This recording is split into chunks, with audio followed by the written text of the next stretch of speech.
Bismillahirrahmanirrahim. Assalamualaikum warahmatullahi wabarakatuh. Innal hamdalillah wassalatu wassalamu ala Rasulillah wa ala alihi wa sahbihi wa mawalah. Wa la haula wa la quwata illa billah. Asyhadu an la ilaha illallah wahdahu la syarikalah wa asyhadu anna Muhammadan abduhu wa rasuluhu la nabiyya wa la rasula ba'dah. Qala Allah Ta'ala fi kitabihil karim, ya ayyuhalladzina amanu ittaqullaha haqqa tuqatih wa la tamutunna illa wa antum muslimun. Amma ba'd.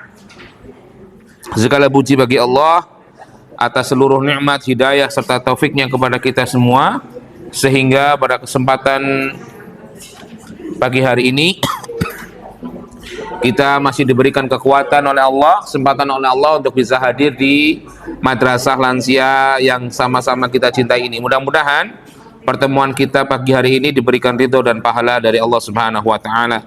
Amin ya rabbal alamin. Salawat serta salam kita haturkan kepada junjungan kita, suri tauladan kita, Nabi besar Muhammad sallallahu alaihi wasallam, dan juga kepada seluruh keluarga, sahabat serta umatnya yang senantiasa terus berusaha untuk mengikuti ajarannya dengan baik dan benar hingga akhir zaman nanti.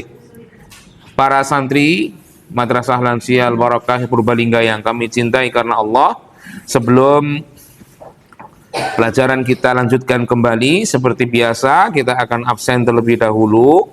Mohon untuk nama-nama yang kami panggil bisa menyampaikan kehadirannya.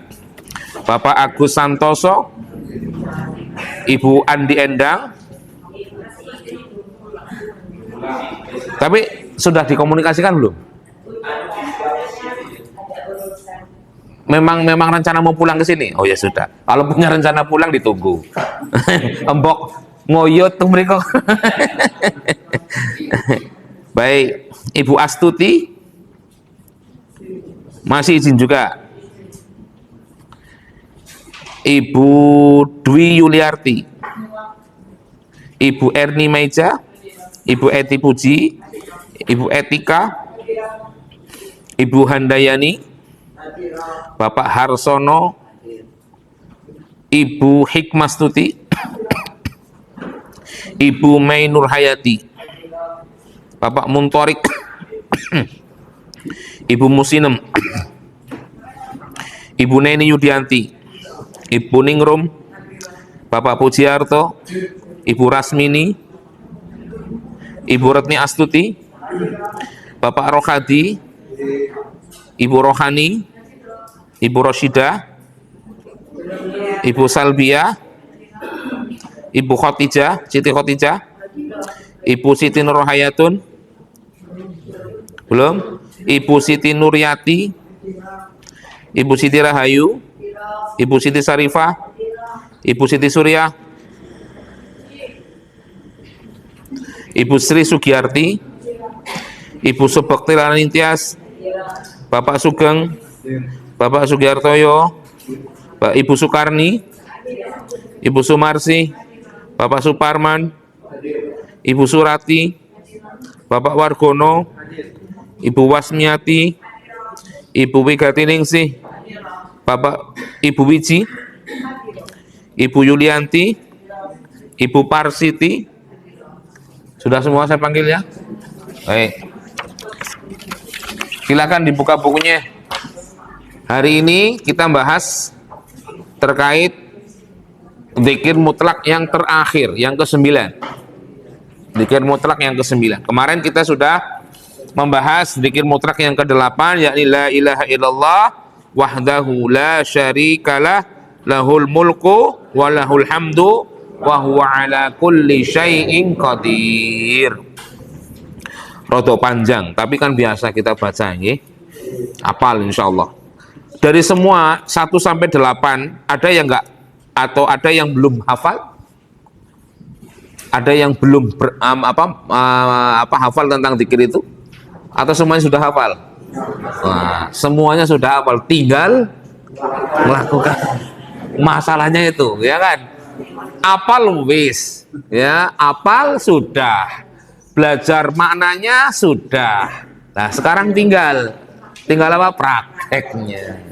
Jangan cuma teorinya. Kalau kita belum bisa seperti ada di buku, enggak apa-apa. Misalnya dari, monggo Bu Rasmini. Masya Allah.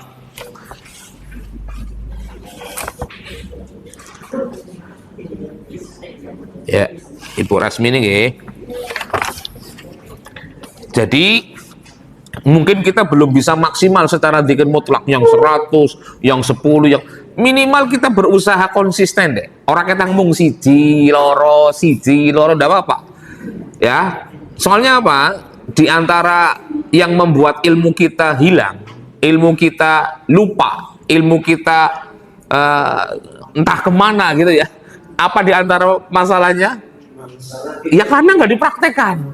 Iya, karena cuma belajar teori aja. Kalau teori nggak dipraktekkan, jamin hilang itu.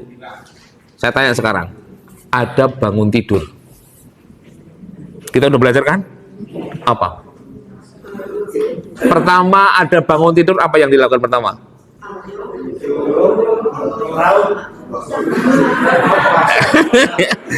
Ini masalahnya di sini. Kalau seandainya dia mengerjakan, membiasakan ada bangun tidur setelah belajar, orang bakal lalai itu. Yang akan jadi lupa, kenapa? Karena ada bangun tidur yang sudah dipelajari, ndak diamal, jamin ngelalen. Tangi turu ngapa ya? Mikir dulu. Kalau orang yang sudah bisa mengamalkan, bangun tidur, saya duduk, saya mengusap bekas tidur, kemudian berdoa, kan itu. Tapi kalau nggak dipraktekkan, nggak diamalkan, teori yang dulu kita pelajari hilang itu, nggak berbekas itu. Itu makanya ya.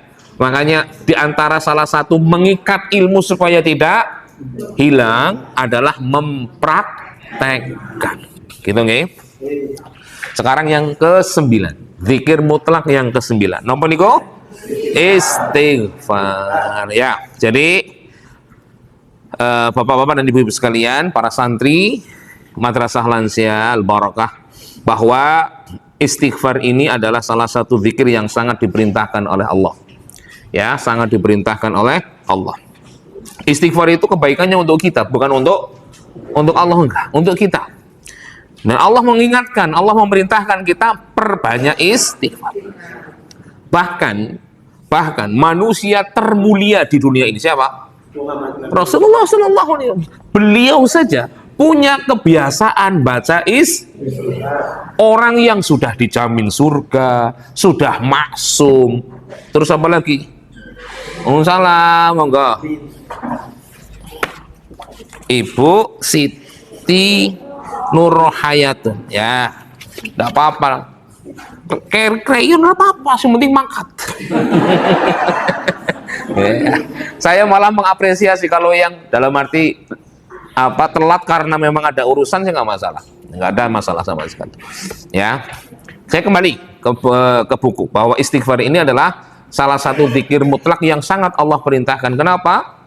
Ya, selain manfaatnya untuk kita, ya, itu dicontohkan oleh Rasulullah SAW. Bahkan beliau itu orang yang sudah tidak beribadah saja sudah masuk surga itu. Sudah dijamin surga, dijamin maksum sama Allah Subhanahu wa taala, terjaga dari kesalahan. Nah, kita yang seharusnya jauh lebih butuh daripada Rasulullah harusnya punya semangat yang sama atau bahkan mungkin lebih daripada itu. Ya, diceritakan dalam sebuah hadis Rasulullah SAW pernah bersabda, mengingatkan kepada kita, ya ayuhan nas, wahai para manusia, tubu ilallah wastaghfiruhu. Nih, dalam halaman 67 ya. Halaman 67 itu. Ya ayuhan nas, tubu ilallah wastaghfiruhu. Wahai para manusia, bertaubatlah kepada Allah dan beristighfarlah kepada Allah. Fa inni atubu ilallahi wastaghfiruhu fi kulli yaumin mi'ata marrah. Sesungguhnya aku ini bertobat kepada Allah, beristighfar kepada Allah setiap hari. Setiap hari itu 100 kali. Sebelumnya Allah mengatakan faqultu istaghfiru rabbakum fa innahu kana ghafara. Ya, Allah mengatakan bahwasannya mohon ampunlah kepada Allah, beristighfarlah kepada Allah, Innahu kana ghafar. Sesungguhnya Allah ini maha pengampun. Ya.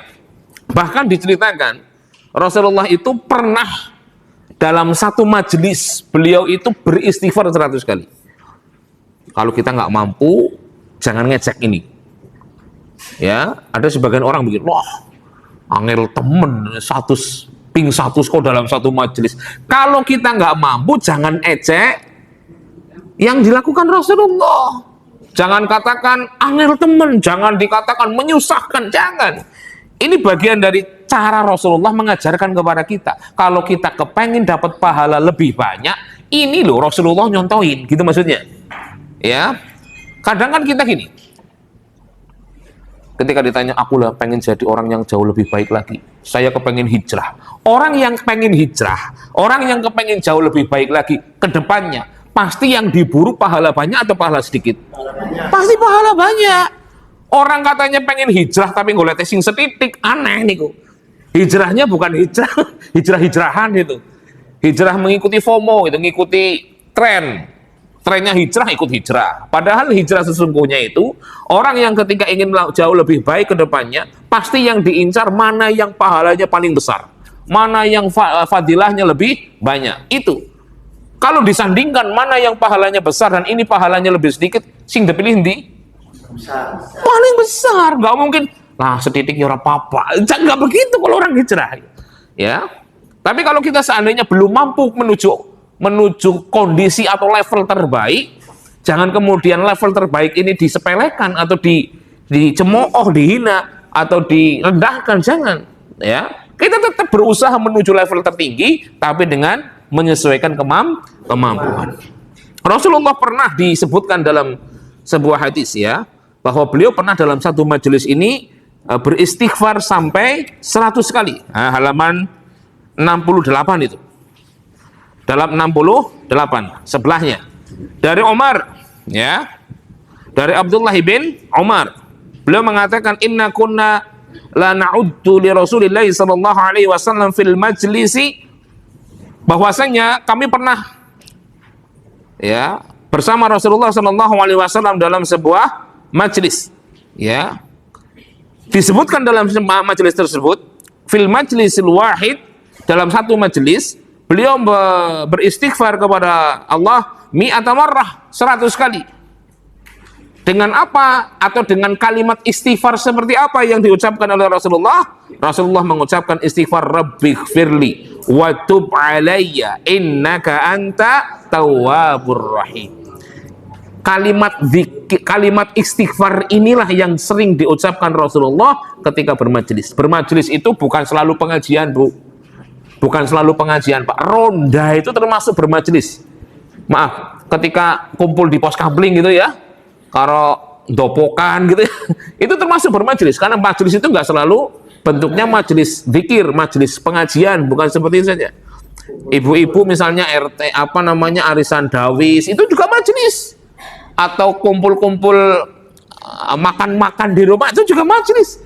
Ya, yang benar perkumpulan, sebuah perkumpulan. Di sana Rasulullah setiap satu kali perkumpulan minimal berzikir 100 kali dengan zikir ini ya, rabbighfirli wa tub alayya innaka antat tawwabur rahim ya, innaka antat tawwabur ghafur, sama saja intinya tawwabul ghafur.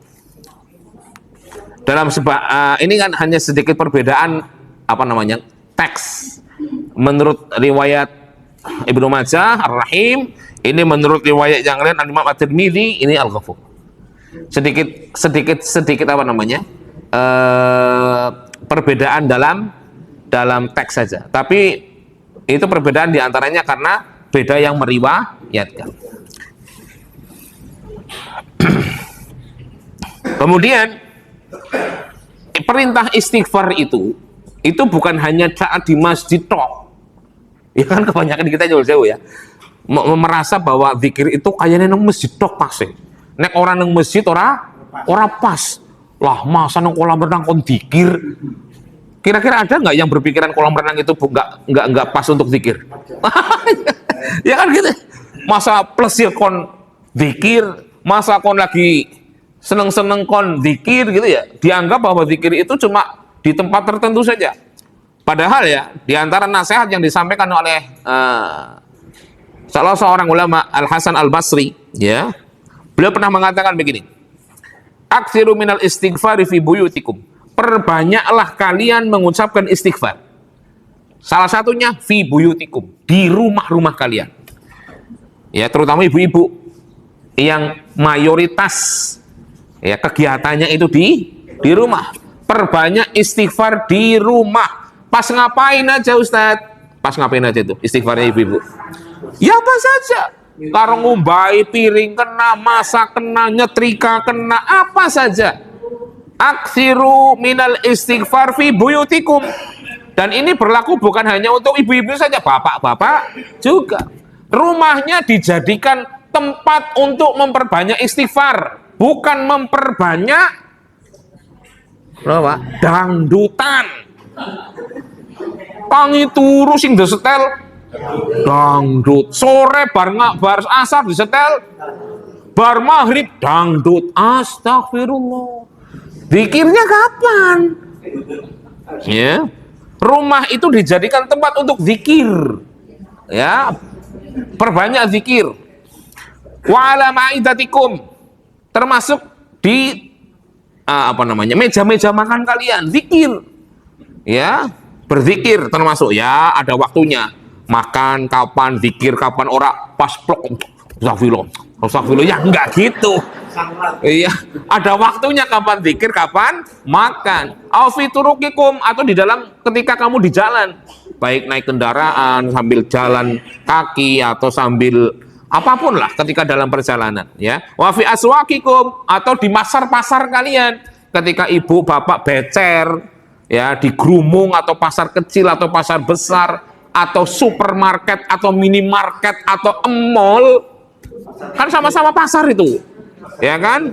Juga diantaranya disuruh untuk memperbanyak zikir.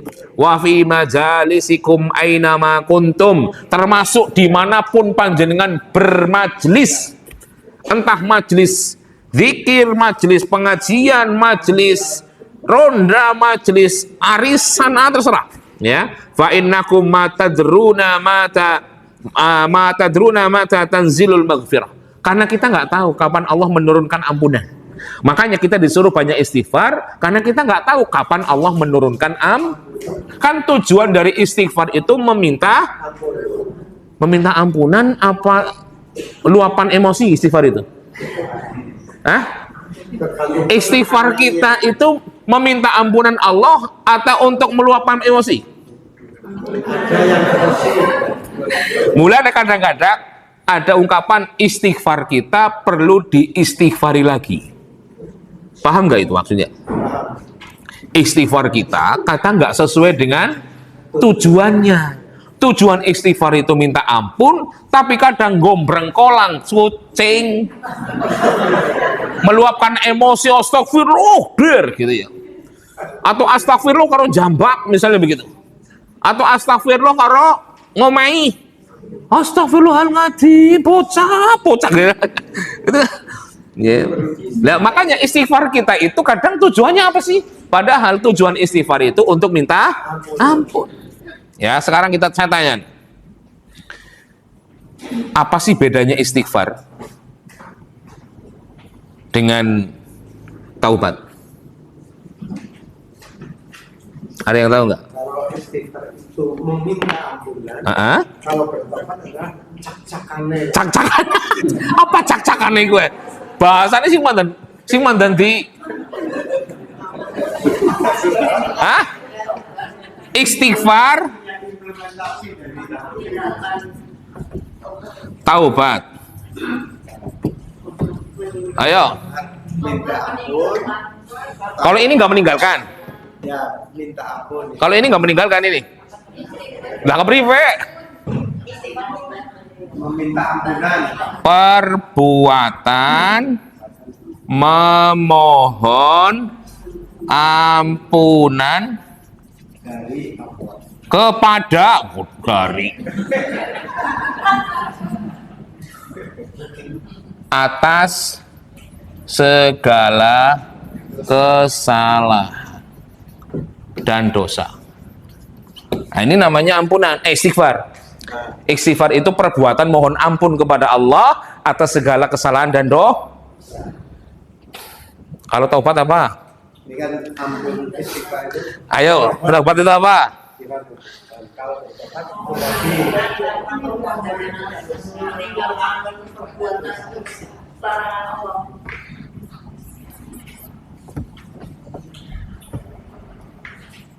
kembali dari kesalahan dan dosa menuju ketaatan.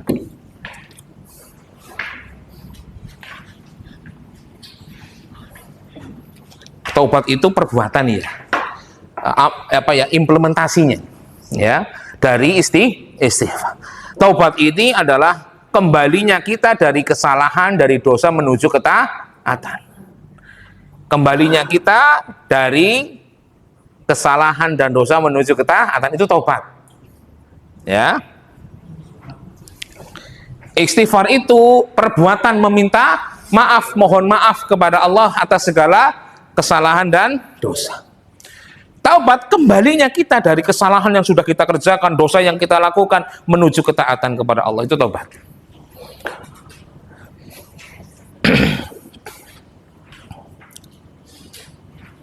Sekarang ada pertanyaan.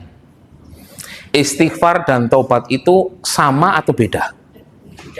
Bedanya di mana? Kalau istighfar itu menjalankan kesalahan kecil, kalau taubat itu karena ada. Oh, istighfar itu kalau dosa besar nggak perlu istighfar. Kalau istighfar dengan bicara dengan istighfar, Kalau istighfar dikerjakan dengan istighfar, dengan kesalahan perbuatan yang kesalahan kecil dengan istighfar, perbuatan besar itu jalan besar itu dengan. ya berarti kesalahan kecil nggak perlu tobat, cukup istighfar. Iya, makanya bedanya istighfar dengan taubat beda atau sama? Beda. Bedanya di mana? Kalau istighfar untuk dosa kecil, berarti kalau dosa besar nggak perlu istighfar. Ah, gimana? Istighfar untuk dosa kecil, berarti dosa besar nggak perlu.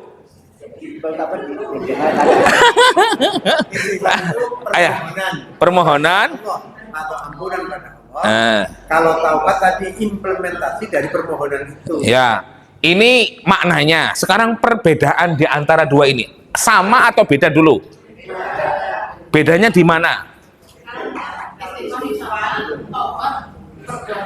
Istighfar itu ucapan, taubat itu perbuatan. Bolehlah masuk di dalamnya. Tapi istighfar perlu nggak? Perlu. Bentuk perbuatannya? Perlu. Istighfar perlu ada perbuatannya nggak? Apa cuma istighfar astagfirullah tok, nggak perlu merubah perbuatan? Perbuatannya Nggak perlu. Berarti apa nih? Ayo, sama atau beda berarti? Beda, Ustaz, baru ketemu, bedanya apa? Istighfar dan taubat itu beda. Di antara perbedaannya apa? Satu. Perbedaan istighfar pertama. Satu ya. Taubat ada batas waktunya. Sedangkan istighfar tidak ada. Taubat itu ada batas waktunya, sedangkan istighfar tidak ada.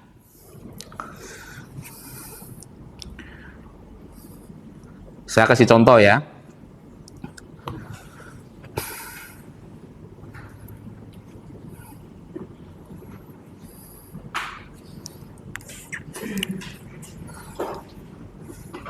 Taubat itu ada batas waktunya nggak? Kapan diterimanya taubat? Ada? Ya, batas diterimanya taubat kapan? Batasnya taubat itu diterima oleh Allah, kapan batas akhirnya? Taubat ada batasannya enggak? Ada. Kapan? Sebelum tenggorokan. Di antaranya sebelum nyawa sampai kerongkong. Kan sudah nggak boleh taubat tuh. Dalam arti taubatnya sudah nggak diterima. Ya.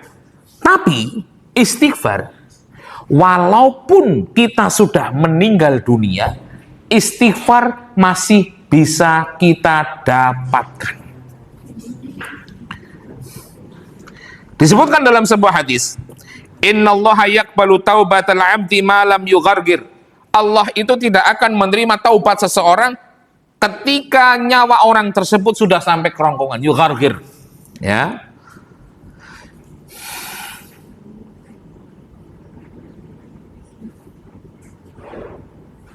Makanya orang yang meninggal itu nggak bisa ditaubati. Bisa nggak ditaubati orang meninggal itu? Nggak bisa. Taubat ya untuk pelakunya. Siapa yang melakukan dosa, dia yang bertaubat. Tapi kalau istighfar, bisa nggak diistighfari? Bisa. Orang meninggal itu bisa diistighfari. Apa maksudnya diistighfari itu? Dikirimi istighfar. Dimohonkan ampun kepada Allah. Yang dilakukan oleh orang yang masih hidup kepada orang yang sudah meninggal. Disebutkan dalam Al-Quran, surat Al-Hasr ayat 10. Allah sebutkan dalam surat Al-Hasr ayat 10. Walladzina ja'u min ba'dihim yaqulun, dan orang-orang yang datang, yakni maksudnya muhajirin dan ansar, kemudian mereka berdoa, Rabbana ighfir lana wa li ikhwanina alladzina sabaquna bil iman. Ya Rabb kami, berikanlah ampun kepada kami dan saudara-saudara kami yang telah beriman lebih dulu daripada kami. Dia lagi minta ampun untuk siapa? Untuk dirinya dan untuk saudara-saudaranya yang sudah meninggal. Wala taj'al fi qulubina ghillan lil ladzina amanu rabbana innaka ra'ufur rahim. Ini dalil bahwasannya orang yang meninggal itu bisa diistighfari. Tapi orang yang meninggal dunia tidak bisa ditaubat. Ya. Jadi ketika salah satu tanda atau ketika salah satu batasan taubat itu tidak diterima kan ketika nyawa sudah sampai kerongkongan. Maka itu taubat sudah tidak akan diterima. Ya, tapi istighfar masih bisa diterima. Ya. Entah itu dari anaknya, entah itu dari temannya, entah itu dari gurunya, entah itu dari tetangganya, entah itu dari siapapun, ngirim istighfar untuk orang yang sudah meninggal sampai bisa.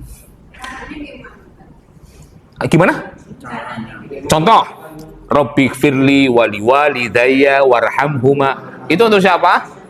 Nah, kalau untuk tetangga saya bahasa Arab, nggak usah bahasa Arab, bener apa?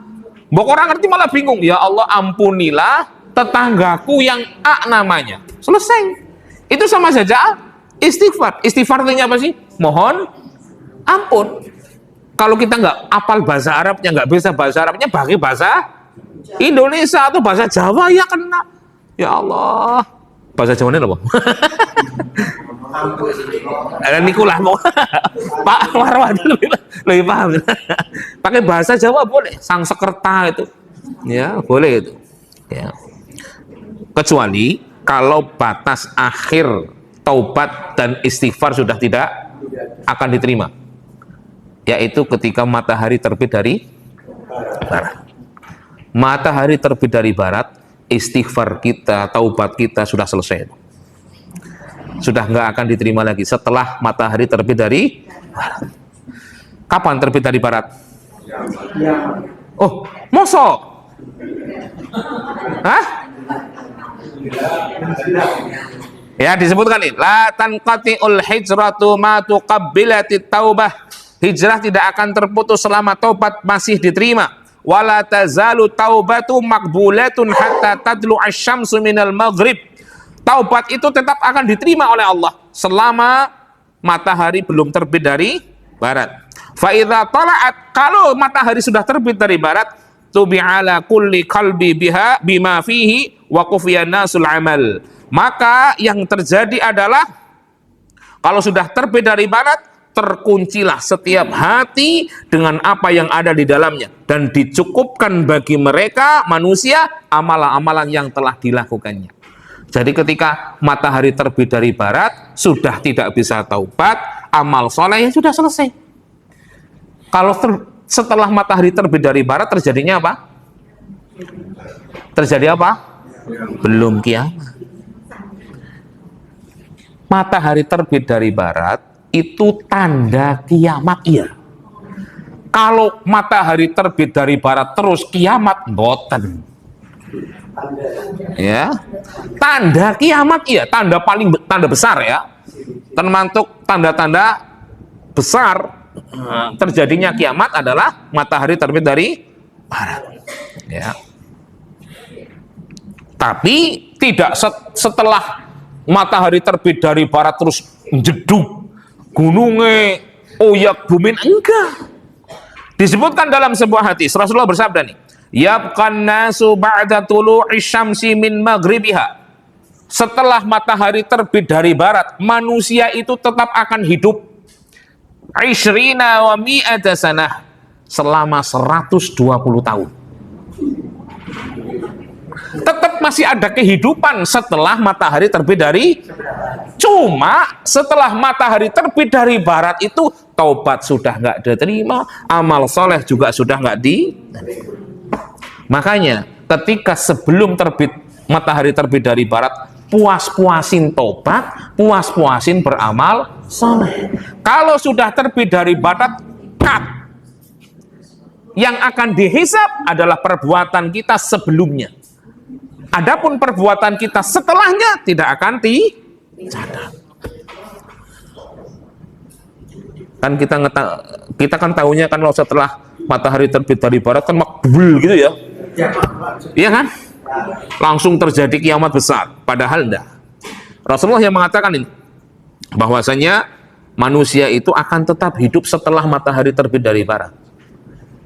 Bahkan bukan cuma sehari dua hari, tapi 120 tahun masih ada kehidupan itu. Ya, masih ada kehidupan.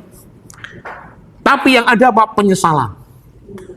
Di saat itu orang banyak menyesal, ya Allah, kenapa saya terlewatkan dari beribadah sebelum matahari terbit dari barat?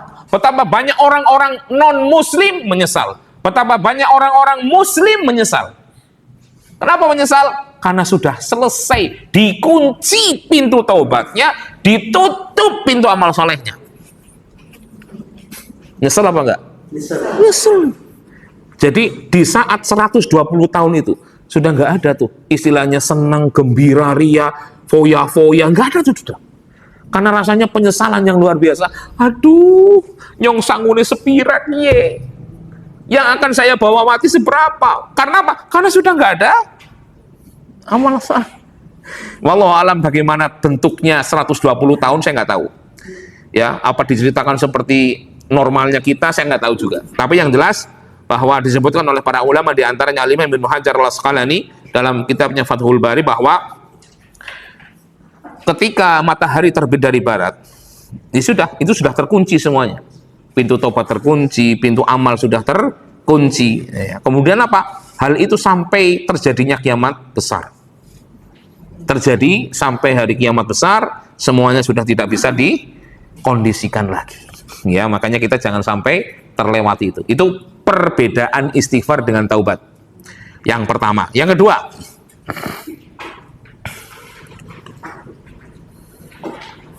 taubat itu hanya bisa dilakukan oleh pelakunya.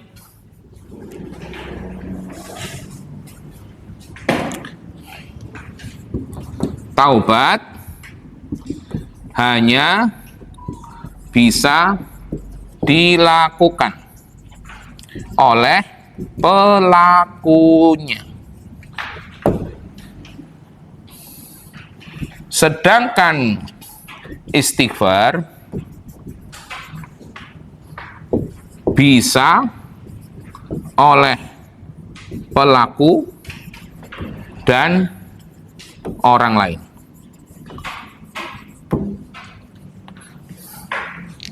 Kalau taubat, yang melakukannya harus pelakunya, yang melakukan dosa, yang melakukan kesalahan itu taubat.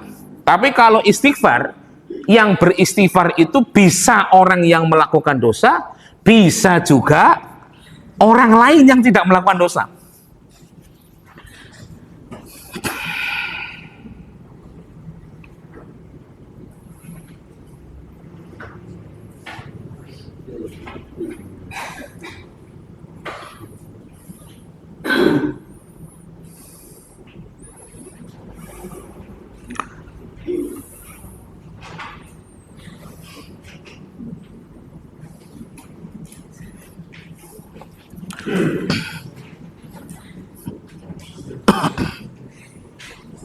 Pernah dalam sebuah kisah dalam hadis ya. Hadis yang pertama diceritakan bahwa ada seorang, diceritakan saat itu laki-laki. Ada seorang laki-laki yang dia itu termasuk penghuni surga. Diceritakan dalam hadis Rasulullah yang sahih itu dalam riwayat Imam Ahmad.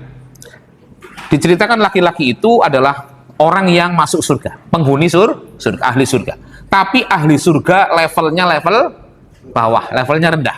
Tapi jangan panjenengan pikir level rendah dalam surga itu nggak enak.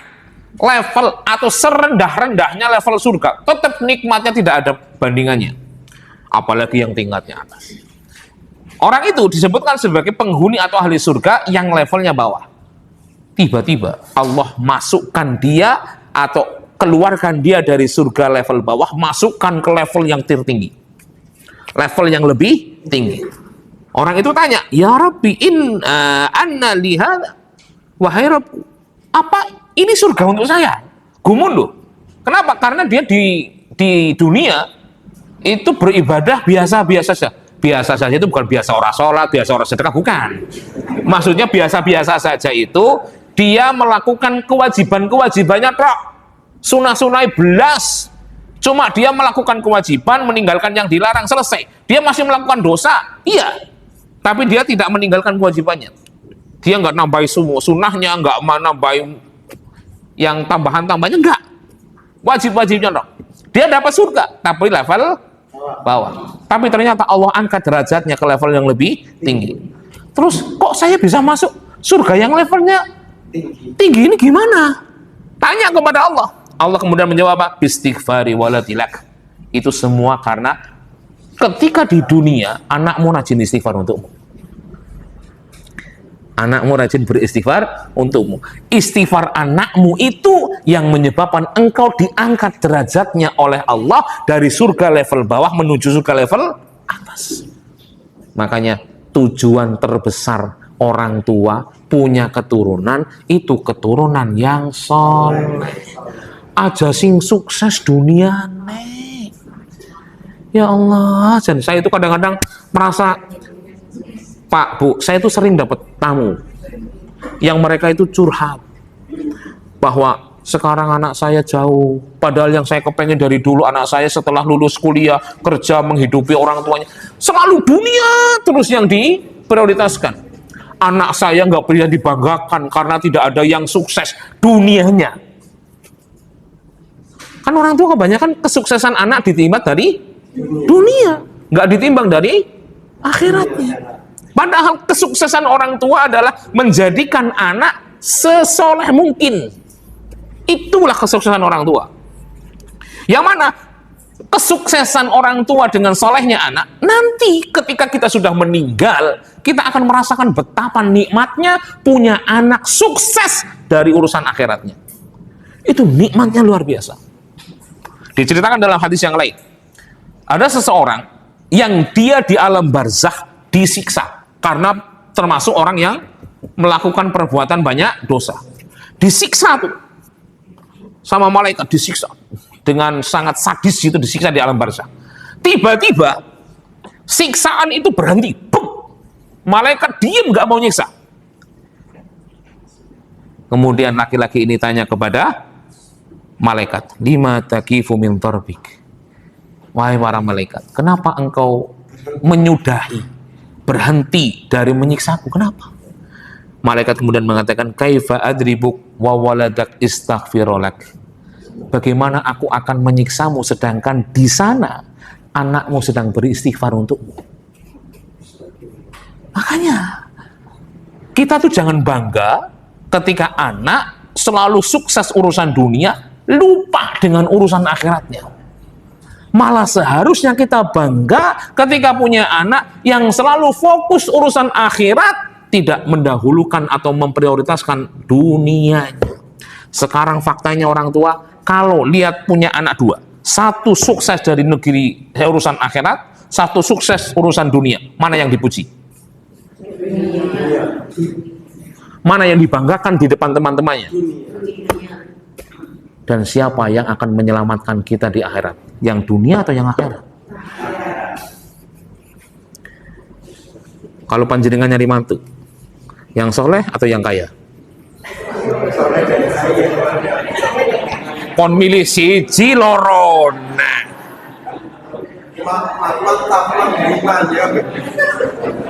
ini saya suruh milih satu, satunya kaya, tapi nggak begitu, solehnya nggak gitu ya, dunianya jos, tapi ini aduh bakul cilok, tapi masya Allah solehnya luar biasa. Milih mana?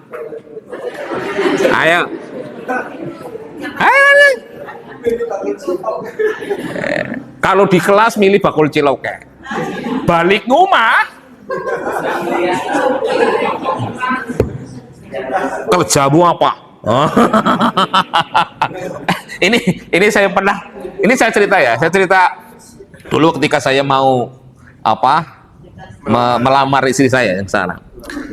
Ya, ketika saya ingin melamar istri saya kan ketemu bapaknya. Saya nggak ketemu istri saya waktu itu. Ketemu bapaknya, datang bertamu, berdua ini. Bapak mertua saya lumayan bertanya, kamu memang udah siap menikah? Sudah. Tapi anehnya selama perbincangan itu beliau nggak tanya kerjaan saya, nggak tanya kerjamu apa, itu nggak tanya kamu punya apa, nggak tanya. Akhirnya kan saya penasaran, saya tanya, saya ngomong, Pak, tapi saya masih nganggur. Nganggur aja terpikir, Allah pasti ngasih rezeki. Bapak gemian bojo nganggur. Tapi sekarang masya Allah, saya bisa menghidupi istri, menghidupi anak-anak. Tapi orang tua sekarang begitu ketemu, takutnya apa? Istri yang maha buruk, kerjaanmu apa? Gajinya sepira. Ya Allah ya Allah. Itu akhirnya banyak perjaka-perjaka tua sekarang itu. Kenapa? Karena nggak mampu untuk mengikuti mengikuti keinginan para mertua itu. Terlalu tinggi itu kayaknya. Itu diantaranya. Sama-sama, semuanya, mertuanya iya, anaknya iya sama. Karena apa? Karena terbangun dari kecil itu yang menjadi ukuran standar sukses adalah akhirnya anaknya yang nyari yang kaya, ibu bapaknya nyari mantunya yang serempak, itu sudah satu frekuensi loh. Jadi ekspektasi yang ada di pikirannya ya kayak duit, ya. Tapi betapa banyak yang rumah tangga punya harta tapi nggak bahagia, atau mungkin cerai, atau selama hidup rumah tangga itu runyam urusannya. Makanya dalam hadis yang lain itu kan, siapa yang kemudian tujuannya dunia, salah satunya dalam berumah tangga, Allah akan jadikan farraqallahu seluruh urusannya, amrahu. Jadi seluruh urusannya itu akan dicerai beraikan. Ana masalah ini, masalah anu, masalah itu. Orang kaya. Orang miskin ada masalah apa? Mbok paling duit. Itu yang kedua. Yang ketiga, perbedaan istighfar dan taubat yang ketiga. Gelis teman.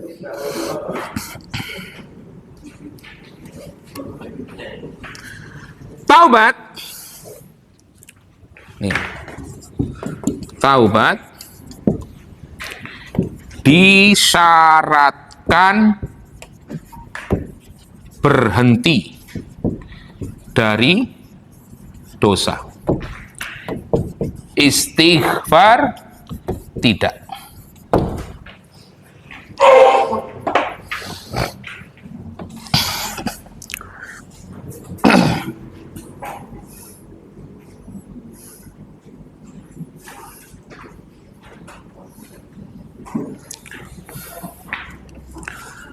Taubat di antara salah satu syaratnya apa? Berhenti.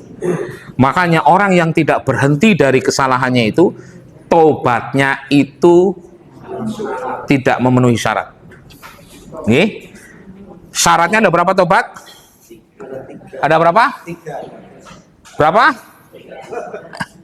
Ada berapa, Bu? Gak terjebak ini ya? 5. Taubat itu syaratnya ada 3. Yang pertama, mengakui kesalahan dan menyesal. Yang kedua, berhenti. Ketiga, berusaha untuk tidak mengulangi. Makanya ketika 3 syarat ini kok satu tidak dipenuhi, maka taubat itu tidak sempurna, tidak diterima. Karena syaratnya sudah tidak dipenuhi. Panjenengan arep ngelamar kerja, syaratnya 3, KTP, KK, surat nikah misalnya gitu. Orang BKTP. Diterima nggak kerjanya? Enggak, kecuali nyokok. Ya, tapi Allah nggak bisa disokok ini. Ya Allah tak sokok lah, jadi taubatnya yang diterima, ya nggak bisa. Taubat itu 3 syaratnya, maka syaratnya harus ada berhenti dari kesalahan. Kalau istighfar, enggak. Istighfar itu akan tetap bermanfaat untuk kita walaupun kita tidak berhenti dari kesalahan. Ya, misal apa orang yang istighfarnya, orang yang misalnya judi, istighfarnya nggak diterima? Diterima nggak orang istighfarnya orang yang berjudi? Astagfirullah. Tapi dia judi nih. Istighfarnya diterima nggak? Terima. Orang yang zina, entah zina, bukan hanya zina hakiki, zina mata, zina telinga, zina hidung, zina apapun itu, diterima nggak istighfarnya? Diterima. Orang yang sholatnya datlingan, ngerti datlingan? Sing sholatnya bolong-bolong, istighfarnya diterima nggak? Diterima. Walaupun dia masih berbuat dosa, walaupun dia belum berhenti melakukan kemaksiatan, istighfarnya tetap bermanfaat untuknya. Tapi taubat tidak bermanfaat untuk orang tersebut ketika tidak memenuhi syarat atau tidak berhenti dari kesalahannya. Paham? Ya. Kalau kita bertaubat dari dosa zina, kita harus berhenti dari zinanya. Kalau kita bertobat dari riba, kita harus berhenti dari ribanya. Itu namanya tobat, harus berhenti. Tapi kalau kita tobat sekarang riba, jalan manis, jalan terus, orang mandek-mandek, berarti tobatnya nggak diterima itu dari riba. Tapi kalau dia bertobat dari riba, dia berhenti dari ribanya. Tapi kalau dia istighfar, diantaranya bentuk kesalahan-kesalahannya, baik itu ribanya, ini segala macam. Walaupun dia masih melakukan riba, istighfarnya itu masih punya manfaat untuk dirinya. Walaupun taubat dari sisi ribanya tidak diterima karena tidak memenuhi syarat, karena tidak berhenti. Bisa dipahami? Bisa. Ada yang mau tanya di sini? Silakan. Nggih. Tadi disebutkan bahwa tanda akan kiamat. Salah satunya adalah matahari terbit Dari barat. dan waktu itu waktunya 120 tahun. Padahal yang ditanyakan 120 tahun pertama. Dan pasti ada orang yang Lahir dari baru, ya. Lahir dan meninggal, ya. Yang lahir dari karena rata-rata manusia hidup itu 60 tahun. Itu bagaimana? Itu wallahu a'lam bishawab. Tadi kan sudah saya sampaikan ya. Bentuk 120 tahun menunggunya kita ketika meninggal, ketika sampai kiamat itu, apakah ada kelahiran baru, ataukah memang orang yang ketika matahari terbit dari barat itu dihidupkan sama Allah sampai hari kiamat tiba? Saya juga nggak tahu. Saya wallahu a'lam bishawab, saya nggak bisa jawab. Karena memang apa? Tidak ada keterangan dari Rasulullah SAW tentang hal itu. Yang diterangkan oleh Rasulullah, kehidupan masih tetap ada. Tapi bentuk kehidupan itu seperti apa? Wallahu a'lam bishawab. Apakah seperti normalnya kita meninggal, ada yang lahir, ada yang meninggal, ada yang lahir selama 120 tahun itu? Ya, paling tidak kan ada 2 generasi berarti kan? 120 tahun itu kan dibagi 2 kan paling enggak 2 generasi itu. Ya, wallahu a'lam bishawab. Apakah seperti itu, seperti sekarang kita, atau beda seperti yang sekarang kita alami? Wallahu a'lam bishawab. Tapi yang jelas mempercayai bahwa akan ada kehidupan setelah matahari terbit dari barat, iya. Bentuknya seperti apa? Sampai detik ini saya belum bisa jawab. Karena apa? Saya belum mendapatkan jawabannya. Wallahu a'lam bishawab. Ada yang lain? Ya, Ustaz. Monggo silakan. Nah, pada saat itu berarti Al-Quran juga hilang. Wallahu a'lam bishawab. Ya, apakah hilang, apakah tidak dibaca, saya nggak tahu. Dalam arti hilang atau tidak dibaca, saya nggak tahu. Ya, kalau yang saya pahami, melalui keterangan ulama, tapi saya nggak memastikan. Yang saya pahami dari keterangan para ulama, orang setelah itu berusaha untuk beriman, berusaha untuk beramal soleh, berusaha untuk beribadah, tapi ibadahnya, amal solehnya, imannya nggak diterima sudah. Yang saya pahami, ada aktivitas kebaikan tetap di situ, tapi aktivitas kebaikannya sudah ditutup, sudah nggak diterima lagi. Ya, apa bentuknya itu?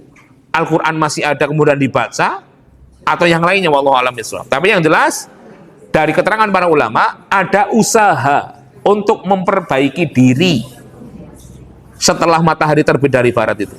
Tapi usaha itu sia-sia. Yang ada penyesalan. Iya. Walaupun ini juga ada khilaf para ulama, Ibu. Sebagian ulama mengatakan yang tidak diterima taubat dan amal solehnya adalah orang yang melihat matahari terbit dari barat. Orang yang menyaksikan matahari terbit dari barat.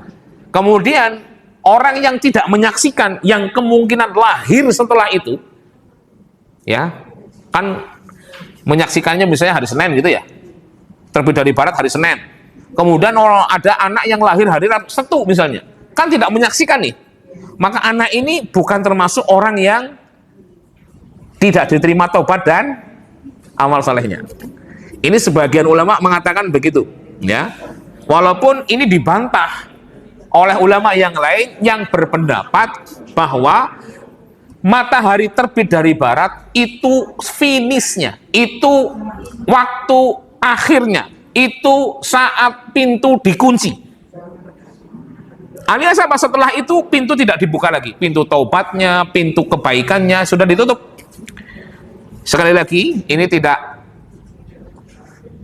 apa namanya ya, luput dari namanya khilaf, perbedaan. Tapi yang lebih kuat pendapatnya diambil oleh banyak ulama adalah bahwa matahari terbit dari barat, menyaksikan atau tidak, ya, maka matahari terbit dari barat itu waktu terakhir atau sudah ditutupnya pintu taubat dan pintu beramal soleh. Wallahu a'lam bishawab. Sudah? Ada yang lain? Masih ada beberapa menit. Di antaranya, kalau tidak ada saya lanjutkan lagi. Di antara beberapa keutamaan istighfar yang kita beristighfar setiap hari, yang disampaikan oleh Rasulullah SAW, istighfar itu bisa memudahkan rezeki. Di antara beberapa motivasi untuk kita supaya banyak beristighfar, bahwasanya Rasulullah mengatakan rizki bisa dimudahkan melalui jalur istighfar. Disebutkan dalam sebuah hadis, Rasulullah bersabda, man aktsaru minal istighfar, siapa yang banyak beristighfar, ja'alallahu lahu min kulli hammin farajan, Allah akan jadikan jalan keluar dari setiap kesedihan. Wa min kulli dhiqin makhrajan, dari setiap kesempitan Allah jadikan keluasan, kelapangan.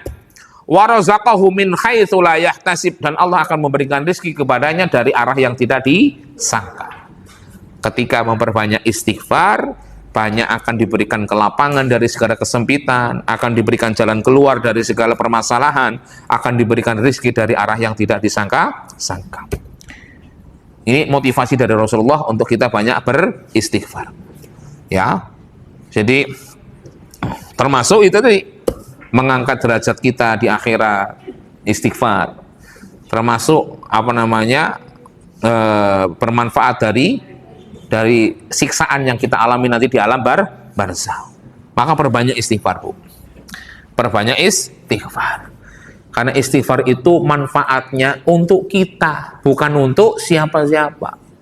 Kalau kita niatkan istighfar kita untuk orang lain, kita juga akan mendapatkan pahala dari istighfar itu. Selain orang lain juga akan mendapatkan dari istighfar kita. Ketika kita beristighfar untuk ayah kita, untuk ibu kita, Rabbighfirli wa li walidayya warhamhuma kama rabbayani shaghira. Jangan kira yang dapat istighfar itu cuma ayah ibu kita. Kita juga dapat. Ya, kita juga dapat pahala keutamaan istighfar. Orang tua kita juga dapat keutamaan dari istighfar. Ya, makanya Bapak Ibu yang di sini yang pasti punya orang tua, entah masih ada atau sudah tidak, jadilah anak soleh supaya bisa berguna untuk orang tua. Kita tuh sekarang kadang salah kaprah, Bu. Berbakti itu diukurnya urusan dunia, bangun makam, kemudian apalagi bikin bangunan untuk orang, seolah-olah itu terus yang dipikirin. Ya, bahkan kita itu bisa melakukan sesuatu tanpa mengeluarkan banyak biaya, mengeluarkan banyak tenaga, tapi itu bermanfaat untuk orang tua kita. Istighfar. Ya, saya pernah miris itu mendengar sebuah perkataan dari anak kecil. Dia yatim piatu. Bukan salah anaknya, tapi salah didikannya. Yatim piatu. Dia di sebuah panti asuhan. Ketika ditanya, "Nak, kamu nanti kalau sudah sukses, kalau kamu sudah punya harta, sudah bekerja, apa yang kamu lakukan?" Yang saya ingin lakukan satu, Ustaz. Apa? Bangun makam ibu bapak saya. Loh, kenapa? Saya kepengen berbakti kepada mereka. Dia pikir wujud bakti itu dengan bangun makam. Padahal perselisihan para ulama, bangun makam itu tidak boleh. Berlebihan maksudnya. Bangun yang berlebihan maksudnya. Bukan bangun hanya sekedar untuk memberikan batas, itu bukan. Kalau bangunnya berlebihan sampai bahkan megah gitu, malah itu bukan bentuk bakti. Ya, malah bentuk durhaka sama orang tua. Kenapa? Ya karena melakukan sesuatu yang tidak boleh dalam agama. Ya, jangan disalahartikan bakti itu hanya bentuknya membangun makam. Bakti itu luas. Yang intinya bakti itu adalah memberikan kebaikan kepada orang tua. Bakti paling utama ketika di dunia masih hidup mereka, ya. Bakti pun tetap masih bisa kita kerjakan setelah mereka meninggal dunia. Makanya saya berpesan untuk diri saya dan panjenengan semua yang masih punya orang tua, baktilah sebakti-baktinya. Yang sudah tidak punya orang tua, jalankan baktinya semampunya, semaksimal mungkin. Jangan sampai menyesal kemudian hari. Di antara bentuk bakti kepada orang tua yang setelah meninggal dunia, jadilah anak yang soleh, yang senantiasa berdoa, beristighfar untuk mereka. Demikian apa yang dapat saya sampaikan. Mohon maaf atas segala kesalahan dan kekurangan dari apa yang kami ucapkan. Akhiru da'wana alhamdulillahirabbil alamin. Assalamualaikum warahmatullahi wabarakatuh.